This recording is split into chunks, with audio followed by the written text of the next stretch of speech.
جب آپ آئین کی خلاف ورزی کرتے ہیں تو پھر آپ عوام کو بھی شاہ دے رہے ہیں، بتلا رہے ہیں کہ آئین کی خلاف ورزی ہو سکتی ہے اور کرنی چاہیے. کچھ بھی نہیں ہوتا ہے. یہ حکومتیں آپ گراتے ہیں. آپ کیسے سیاست میں آتے ہیں؟ آپ کو کسی نے حق دیا آپ سیاست میں آؤ؟ آپ کی ڈومین ہی نہیں ہے سیاست. الیکشن کمیشن کو آزاد الیکشن کمیشن ہونا چاہیے. یہ نہیں ہوتا کہ ایک بام دو ہوا. اب دیکھیں گے جو صورتحال اب الیکشن کمیشن کی ہمارے پاکستان کے اندر ہے، عدلیہ کی جو ہمارے، یہ سارے ادارے اپنی ساتھ کھو بیٹھے ہوئے ہیں. نئے سرے سے پاکستان کے اندر ہر چیز کو بننے کی ضرورت ہے. یہ ان اداروں پر اعتماد ختم ہو چکا ہے لوگوں کا. ایک اور بات بتاؤں، اگر الیکشنز کے ذریعے بھی لوگوں کو چینج لانے کا راستہ روک دیا گیا، آگے نہ بڑھنے دیا گیا، تو ان کو کہیں سے سپورٹ نہیں، نہ عدلیہ سے مل رہی ہے، نہ کسی ادارے سے مل رہی ہے، نہ الیکشن کمیشن سے مل رہی ہے، کہیں سے نہیں مل رہی ہے. اور عوام کی رائے کو بلڈوز کیا جا رہا ہے. تو پھر عوام اس سے آگے نکل جائیں گے. پھر الیکشن کی بات نہیں کریں گے، انقلاب کی بات کریں گے. عوام آگے بڑھیں گے، عوام نہیں رکیں گے. اس وقت جیسے بلدار صاحب فرما رہے تھے کہ آج چھوٹا بچہ بھی باشعور ہے. آپ چھوٹے چھوٹے بچوں کے کلپس دیکھتے ہیں، چھوٹے چھوٹے بچوں کے باشعور ہیں. پاکستان کے عوام 60-70% جوان ہیں جنہوں نے 30-40 سال اور آگے چلنا ہے. آپ 30-40 سال عوام سے نہیں لڑ سکتے، ٹوٹ جائیں گے آپ. لہٰذا بہتر یہ کہ آپ کے اپنی ڈومین میں واپس چلا جائے اور فری اینڈ فیئر الیکشن کرائے، صاف شفاف، اور جو الیکشن جیتا اس کے حوالے کیا جائے. بلڈوز نہ کریں. عوام دیکھ رہے ہیں، ہر آدمی دیکھ رہا ہے کہ جی کہ ایک آدمی کو انگلینڈ سے لایا گیا ہے، ایک بیمار آدمی کو، اور اس کو مسلط کرنے کے لیے سارے غلط کام ہو رہے ہیں. اس میں کون سی ایسی چیز ہے کہ بہت ہی دنیا کا نابغہ انسان ہے جو نہ کتاب پڑھتا ہے، نہ ویژنری ہے، نہ کوئی اس کو پتہ ہے چیزوں کا، بس سوائے جوڑ توڑ کے اور پیسے لگا کے بندوں کے ساتھ لگانے کا اور کرپٹ کرنا لوگوں کو. یہ فرعون کی عادت تھی.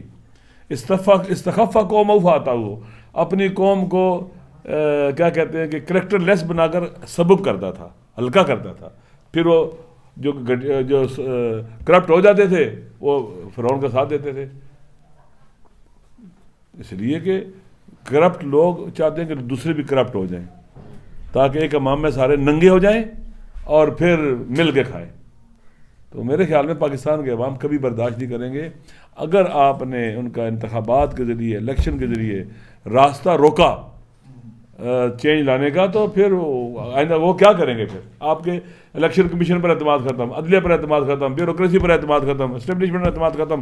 جب سب پر اعتماد ختم ہو جائے گا پھر کون سا راستہ بچے گا ان کے پاس؟ پاکستان سے تو یہ بھاگے نہیں جائیں گے. ان کے پاس وسائل ہی نہیں، اتنے پیسے نہیں ہیں کہ پاکستان سے بھاگے جائیں. انہوں نے یہی رہنا ہے، اس کو ٹھیک کر کے رہنا ہے انشاءاللہ.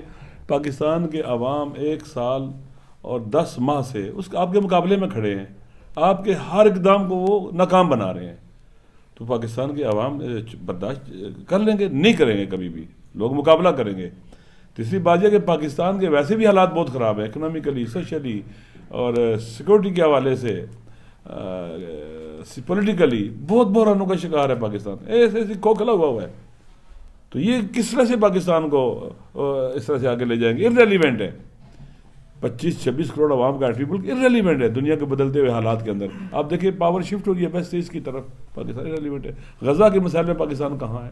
فلسطین کے مسئلے میں پاکستان کہاں ہے؟ مثال کے طور پر کوئی وہ نہیں ہے. پاکستان نظر ہی نہیں آتا ہے.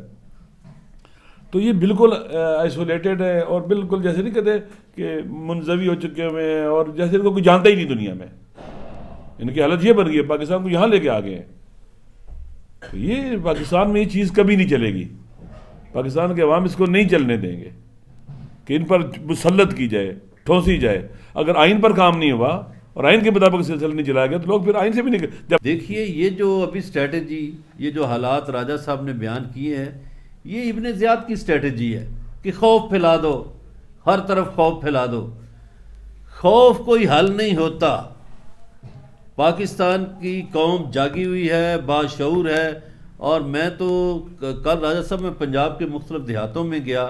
یقین کریں کوئی 80 سال کا بوڑھا ہے، کوئی 70 سال کا ہے، اس کو بھی شعور ہے.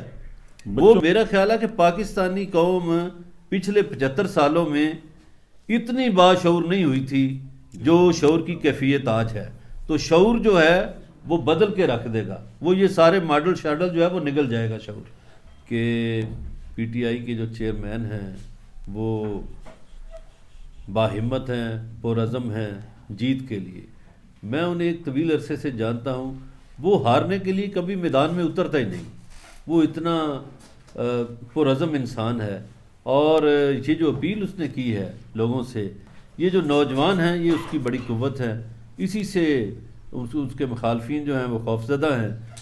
جو عمران خان کے دشمن ہیں وہ رات کو آپ کو روتے ہوئے نظر آئیں گے. کہ ادارہ یہ سوچ رہا ہے کہ بنگلہ دیش کی طرز پہ پاکستان میں نظام ہو جس میں اداروں کی حکومت کو سپورٹ اور اگر 10 سال کے لیے کوئی حکومت بٹھائی جائے، اور ممکنہ طور پہ وہ کہہ رہے ہیں کہ جو فیصلہ بھی کیا گیا ہے کہ مسلم لیگ نون کو 110 سیٹوں کے قریب دلوا کے حکومت دلوائی جائے گی، اس پہ کیا سمجھتے ہیں کہ بنگلہ دیش والا سسٹم پاکستان میں آ سکتا ہے؟ دیکھیے اس کے طریقہ کار ہیں. اس طرح نہیں ہو سکتا کہ آپ اس طرح کی سیاسی صورتحال پیدا کر کے بنگلہ دیش ماڈل لائیں. نہیں، بنگلہ دیش ماڈل اگر آئے گا تو ایک قوم کی مجموعی سوچ سے آئے گا، ایک ریفرینڈم کے ذریعے آئے گا.